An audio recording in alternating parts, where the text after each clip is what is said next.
Thank you. No wonder some of you guys were back here half the night. Smells good. Great college basketball game. Excuse me. Great crowd, great college basketball game. Central Florida been through a lot last couple of years, so I'm happy for Coach Dawkins and Taco, BJ. Them guys been hurt, especially Coach Dawkins' son, Aubrey, having to sit out 2 years in a row. He's a great player. And now you see why they were picked to win our league. So that being said, our kids refused to give up tonight. We had a lot of times where we could have packed it in, because Aubrey Dawkins hit some big time shots. Frank Burt's come off the bench and hit 2 monster threes for them. You know, and it's just so hard when you run your offense and guys are open cutting to the basket, and then Taco's standing there. You know, so it's a lot different than you're used to. So, and his thing is, a lot of teams, you know, he usually doesn't play 34 minutes. If he gets in foul trouble, like, so you go to watch him play Houston, he got 2 fouls in the first 2 minutes against Houston, and they get a 15-point lead before he gets back in the game. You know, we couldn't get him in foul trouble.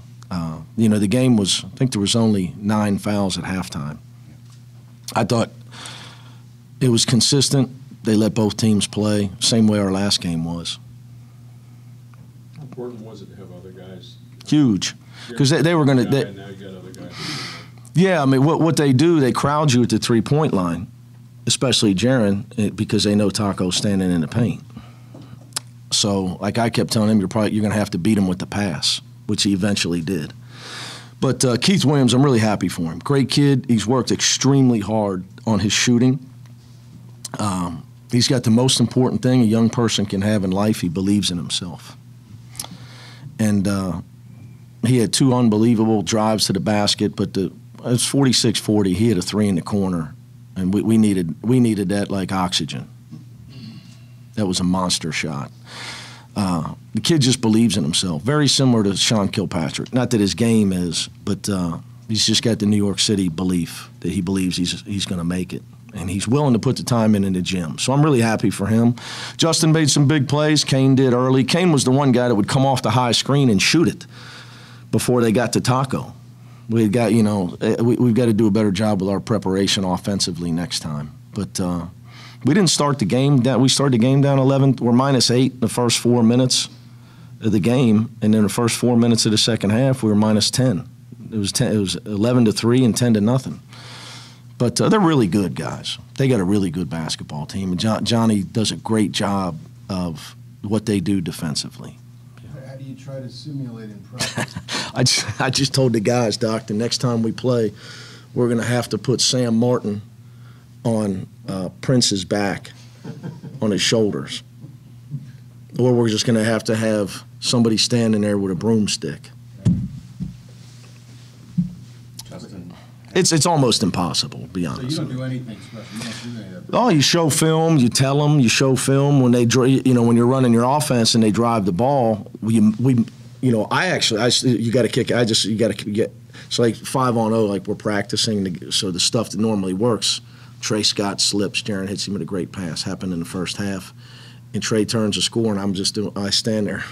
You got to kick it out over there, because he's standing here. Like your guys, did you instruct them to penetrate whenever he wasn't in the game? I mean, he was out a couple of minutes, and you went straight to the Yes. When he was out, we tried to get to the rim, yeah. But he wasn't out much. That's I don't know. That might be a career high in minutes for him. I don't know, but it might be for him.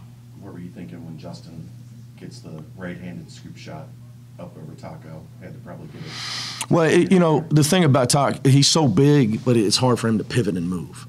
Right, so Justin got it off before he could get square. Like, if he squares up at you and he sees you coming, he's blocking it. So in fairness to Taco, he hadn't turned, and so Justin got it up before Taco could turn. Because if he can turn and get square, he's blocking it. You got to get to him before he sees it coming. So just great play by Justin to get it. Tremendous play. Another kid that, staple of our program. Work really hard, get better. Great attitude.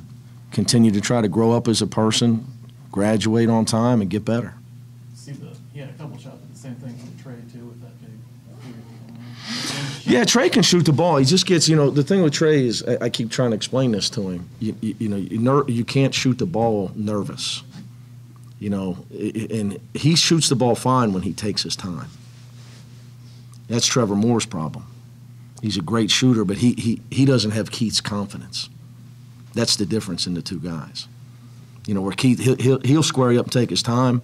They want to keep daring him to shoot, and you throw out the first month of the season, Keith's shooting over 40% from three. Cumberland ever let an off-shooting night bother the rest of his game? I'll tell you this about Jaron. All he cares about is winning. He was like that in high school. That's Mike Nofsky will tell you that. He's a winner. Period. I mean, he don't care. Was he getting frustrated at all with things like that? I think he thought he was being held and that type of stuff off of screens. But I kept trying to tell him, these guys aren't calling. This time of year, if you look at the last game, so I told our guys, we got to step up our aggressiveness because of the way the game's being officiated. And like his first two turnovers, he's expecting those when he sweeps the ball through and the guy's crowding him. He's looking for fouls, and that wasn't going to get called tonight on either team. So you got to adjust as a player. I kept telling you you're going to have to beat him with the pass, which he ended the game with the pass. Made a great pass to Justin. Start of the game, throughout the game, or late in the game? During the game, because I could just see what was happening. How has Kane's defense been impacting the team the last 5 or 6 games? I don't know about he's not a shot blocker. I think Kane's attitude's been great.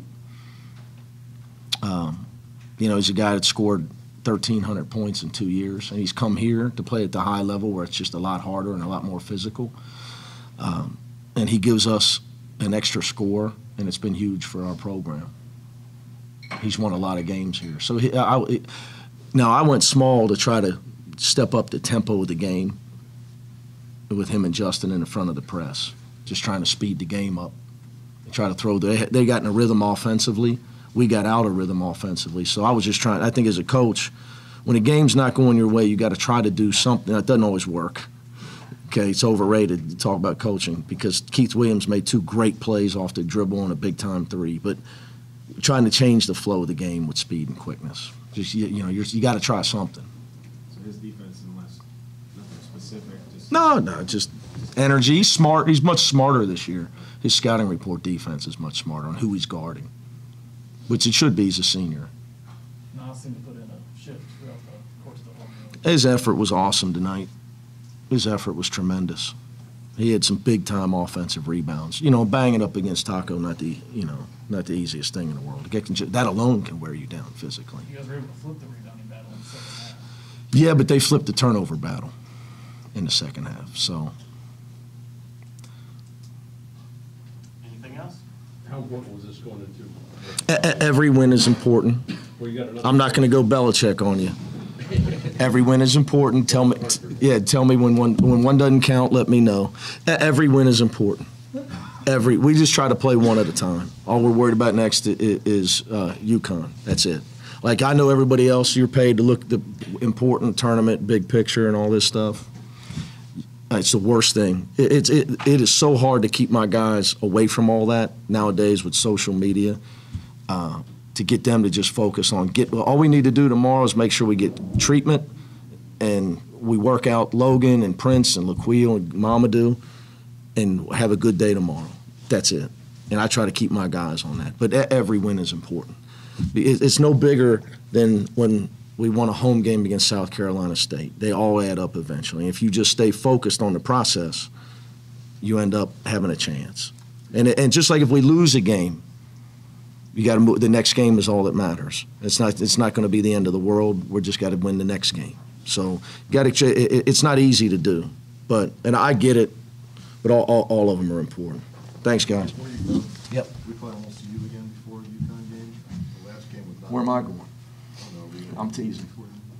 Last game was a tough game for you. You're going to expect me to remember right now I just gotta about remind you UConn. what You said, I'll bet they can't wait for us to come to UConn because of the. Let me tell you something, Danny. First of all, they love me at UConn. Their students really love me. Second of all, you know, Danny's never going to. I don't know who's. I think they play at 9 tonight. So they've had guys injured, but it doesn't matter because they're going to. If you watch them play Houston, the last 2 minutes took 30 minutes of actual time because UConn. He's never going to let them give up. So it will be all out to get a W. But right now we're trying to get 1-point blowouts. Thanks, guys.